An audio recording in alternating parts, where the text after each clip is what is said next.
Hello students, welcome to our YouTube channel Educard classes. आप सभी को मेरी तरफ से जय जय श्री राम। और चलिए इस क्वेश्चन में हम इस वीडियो में एक क्वेश्चन करते हैं केस बेस्ड स्टडी, जो चैप्टर 7 कोऑर्डिनेट ज्योमेट्री पे बेस्ड ऑन है। तो ये बहुत ही अच्छा क्वेश्चन है। देखो इस क्वेश्चन को करेंगे। क्वेश्चन थोड़ा सा आपको ट्रिकी भी लगेगा और थोड़ा सा इजी भी लगेगा। ठीक है, तो ये क्वेश्चन में देखिए क्या है, कंपेरिजन अगेंस्ट पबजी गेम। तो using of mobile screen for long hours, it makes lazy affect your eyesight and give you headache. Those who are addicted to play PUBG addicted to playing PUBG can get easily stressed out or face an anxiety issue in public due to lack of social interaction. To raise social awareness about ill effects of PUBG, a school decided to start ban PUBG comparison. Students are asked to prepare comparison board in the shape of a rectangle.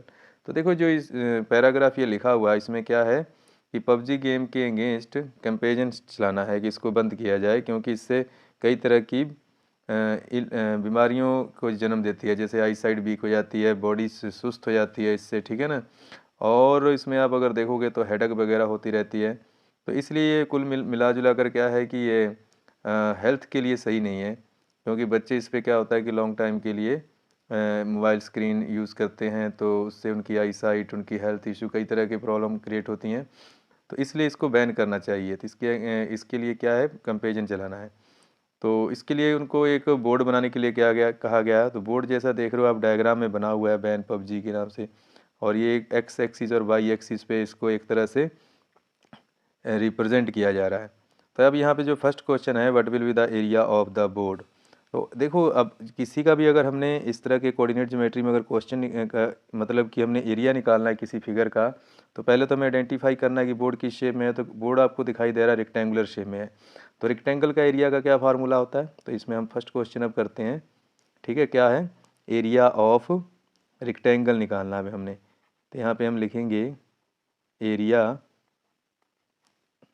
क्या लिखेंगे, area of rectangle. क्या होता है इसका formula, इसका formula होता है length multiply breadth. तो हमें पहले तो लेंथ चाहिए और फिर ब्रेड्थ चाहिए। तो यहाँ से हम फाइंड करेंगे पहले ए बी। तो ए बी कितना हो है, तो डिस्टेंस फार्मूला हमने यूज़ करना है इसमें। तो डिस्टेंस फार्मूला आप सभी को आता है। जैसे देखो x2 माइनस हम क्या करेंगे, x1 करेंगे। तो यहाँ पे आप देखोगे तो जो हमें दिया जा रहा है कि b के कोऑर्डिनेट क्या है, 8,2। तो a के कोऑर्डिनेट है 2,2। तो यहाँ पे हमने डिस्टेंस फार्मूला लगाना है। तो 8 माइनस 2 का होल स्क्वायर। इसी तरह से फिर यहाँ पे लगाएंगे हम 2 माइनस 2 का होल स्क्वायर। तो यहाँ पे अब देखो ए बी क्या आ जाएगा, किसके इक्वल आ जाएगा ए बी हमारा। तो 8 माइनस 2 करोगे तो क्या आएगा, 6। तो ये हो जाएगा 6 का स्क्वायर, 2 माइनस 2 हो जाएगा 0। तो यहाँ पे 0 का स्क्वायर करना है। तो देखो यहाँ पे अब 6 का स्क्वायर आएगा 36, ठीक। और यहाँ 0 का स्क्वायर तो 0 आएगा, तो 36 का स्क्वायर रूट कितना आ जाएगा, 6 आ जाएगा। तो 36 का जो स्क्वायर रूट आएगा 6 यूनिट। तो इसका मतलब कि जो ए बी आई वो कितनी आई, 6 यूनिट आई। अब इसके बाद हमने फाइंड करना है, इसकी देखो लेंथ हो गई, ए बी लेंथ आ गई। अब हमने क्या फाइंड करना है, ब्रेड्थ फाइंड करनी है इसकी। तो ब्रेड्थ अब क्या फाइंड कर सकते हो, बी सी फाइंड कर सकते हो या ए डी फाइंड कर सकते हो। तो चलो हम क्या करते हैं, इसमें से बी सी फाइंड कर लेते हैं। तो बी सी कितनी आ जाएगी इसकी, देखो इस पर अब डिस्टेंस फार्मूला अप्लाई करेंगे हम। तो देखो यहाँ पे जो बी सी फाइंड करना है, तो सी के कोऑर्डिनेट है 8,6 और बी के कोऑर्डिनेट है 8,2। तो यहाँ पे अब x2 माइनस x1 करेंगे। तो 8 माइनस 8 का कर देंगे स्क्वायर। और फिर यहाँ पे होगा देखो 6 माइनस 2 का स्क्वायर, इस तरह से। तो अब ये देखो कितना आ जाएगा हमारे पास। तो 8 माइनस 8 का करेंगे तो यहाँ पे तो 0 आ जाएगा, और 0 का स्क्वायर क्या होता है, 0 ही होता है। और 6 माइनस 2 करोगे तो ये आ जाएगा 4, और 4 का स्क्वायर हम लिखेंगे कितना, 2। ये आ जाएगा हमारे पास। तो अब अगर इसको हम आगे सॉल्व करते हैं तो हमें क्या मिलेगा, यहाँ पे अब देखते हैं इसको। तो जो बी सी है वो हमारे पास कितनी आएगी। तो यहाँ पे जो बी सी है वो आ जाएगी, यहाँ पे 4 का स्क्वायर कितना आएगा, 16, और 16 का स्क्वायर रूट कितना होता है, 4। तो ये आ जाएगा हमारे पास 4 यूनिट। अब यहाँ पर हम एरिया ऑफ रेक्टेंगल फाइंड कर सकते हैं। तो एरिया ऑफ रेक्टेंगल या एरिया ऑफ रेक्टेंगल की जगह पे हम क्या लिखेंगे, उन्होंने बोर्ड लिखा हुआ है तो बोर्ड लिख दें, कंपेरिजन बोर्ड जो है।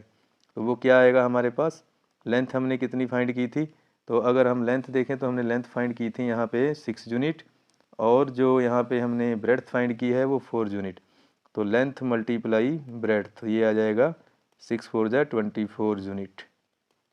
ठीक है, यूनिट एरिया है तो यूनिट स्केयर लिखोगे यहाँ पे, या स्केयर यूनिट वो लिख सकते हो। ठीक है, ये आप देख लेना, स्केयर यूनिट होता है तो आप इस तरह से इसको सही लिख सकते हो। चलो ये हो गया हमारे पास। अब जो इसका सेकंड क्वेश्चन है, यानी कि जो बी पार्ट है, उसमें क्या पूछा है, if we replace x axis by y axis and देखो यहाँ पे क्या कहा है कि x axis by y axis and y axis by x axis, then what will be the coordinate of C. अब उसने कहा कि अगर हम एक्स एक्सिस को वाई एक्सिस से रिप्लेस कर देते हैं और वाई एक्सिस को अगर एक्स एक्सिस से रिप्लेस करते हैं तो सी के कोऑर्डिनेट क्या होंगे। अब अगर आप ध्यान से देखोगे इसमें, तो अगर यहाँ इसकी हम डायग्राम अगर यहाँ पे बनाएं तो मैं आपको बना कर दिखाता हूँ और रिप्लेस करके दिखाता हूँ इसको। देखो बनी हुई तो है आपके सामने, इधर आप ध्यान से देखोगे राइट साइड में तो बनी हुई है। इसी को मैं एक्स एक्सिस और वाई एक्सिस पे ड्रा करके दिखाता हूँ आपको। अब देखिए जैसे मैंने ये डायग्राम बना ली है, और देखो यहाँ पे मैंने क्या किया है कि इनके एक्सिस को रिप्लेस कर लिया है। ठीक है, ये तो रीजन है। अब देखो जो यहाँ पे वाई एक्सिस आपको दिखाई दे रहा है डायग्राम में, तो यहाँ पे अभी मैंने क्या ले लिया है, यहाँ पे मैंने एक्स एक्सिस लिया है। आप ध्यान से देखोगे तो यहाँ पे मैंने एक्स एक्सिस लिया है और ये हमारा वाई एक्सिस है। तो इसके अकॉर्डिंग देखो ए के तो कोई फ़र्क नहीं पड़ेगा, क्योंकि ए के जो कोऑर्डिनेट है वो 2,2 है, तो नो प्रॉब्लम, इसमें तो कोई डाउट नहीं है। अब बी का कोऑर्डिनेट क्या होगा, देखो अगर वहाँ पे अगर ध्यान से देखते हो तो एक्स एक्सिस के अकॉर्डिंग क्या कोऑर्डिनेट थे, 8,2 था, बट यहाँ पे अब क्या आ जाएगा, क्योंकि वाई एक्सिस हॉरिजॉन्टल हो गया है तो इसके अकॉर्डिंग अब ये क्या बन जाएगा हमारे पास, तो इसके कोऑर्डिनेट हो जाने चाहिए 2,8, इनके कोऑर्डिनेट चेंज हो जाएंगे आप यहाँ पे देखोगे तो। और इसी तरह से इसके कोऑर्डिनेट क्या होंगे, इसके कोऑर्डिनेट भी क्या हो जाएंगे, चेंज हो जाएंगे। तो आपको ये ध्यान देना होगा कि कैसे कैसे इसके कोऑर्डिनेट चेंज होते जाएंगे। तो अब इसके जो कोऑर्डिनेट हो जाएंगे वो हो जाएंगे 6,8, और जो डी के कोऑर्डिनेट हो जाएंगे वो कितने हो जाएंगे, वो हो जाएंगे 6,2, ये हो जाएंगे इसके कोऑर्डिनेट। ठीक है, तो इस तरह से अब आपने ध्यान रखना है इसका। तो ये इसके कोऑर्डिनेट चेंज हो गए, तो उसने कोई क्वेश्चन में यही पूछा है कि if we replace x axis by y axis and y axis by x axis then what will be the coordinate of C. तो जो कोऑर्डिनेट ऑफ सी होगा वो क्या आएगा, 6,8 आएगा। तो ये इसका आंसर होगा फाइनल। तो आप इसको अलग से यहाँ पे लिख भी सकते हो, इस तरह से इसको आप ईजिली यहाँ पे रिप्रेजेंट कर सकते हो इस तरह से। तो ये हो गया आपका बी क्वेश्चन। अब सी क्वेश्चन में पूछा कि find the intersection point of the diagonal. अब जो डायगोनल बन रहे हैं उनके इंटरसेक्शन पॉइंट फाइंड करने जो, अब इसके डायगोनल क्या बनेंगे, तो अगर आप ध्यान से देखोगे तो इसके डायगोनल होगा क्या होगा, ये ए सी। ठीक है, तो यहाँ पे नहीं बनाना, ये तो हमने रिप्लेस कर दिया है, तो ओरिजिनल जो इसकी डायग्राम है उसके अकॉर्डिंग हमने करना है। तो हमने क्या करना है कि ए सी का मिड पॉइंट फाइंड करेंगे, क्योंकि इंटरसेक्शन पॉइंट क्या होता है, रेक्टेंगल, क्योंकि ये रेक्टेंगुलर है, ये आप देख रहे हो जो ये रेक्टेंगुलर है, और जो इसके डायगोनल होते हैं, रेक्टेंगल के डायगोनल क्या करते हैं, एक दूसरे को बाइसेक्ट करते हैं एक कॉमन पॉइंट पे। तो बाइसेक्ट करते हैं तो इसका मतलब है कि वहाँ पे वो क्या करते हैं, एक दूसरे को इक्वली डिवाइड कर देते हैं वो पॉइंट। तो चलो हम इसका मिड पॉइंट फार्मूला अप्लाई करेंगे और इसको हम सॉल्व कर लेंगे। तो देखिए कैसे करना है इसको। तो जो सी पार्ट है इसका बहुत ही ईजी पार्ट है ये। तो सी पार्ट को हम इस तरह से कर सकते हैं। तो देखिए इसमें अब हमें क्या करना है, इंटरसेक्शन पॉइंट फाइंड करना है। तो हमने क्या इसमें यूज़ करना है, mid point of A C and mid point of B D, इनके डायगोनल का मिड पॉइंट फाइंड करना है। तो यहाँ पे मैं लिखता हूँ मिड पॉइंट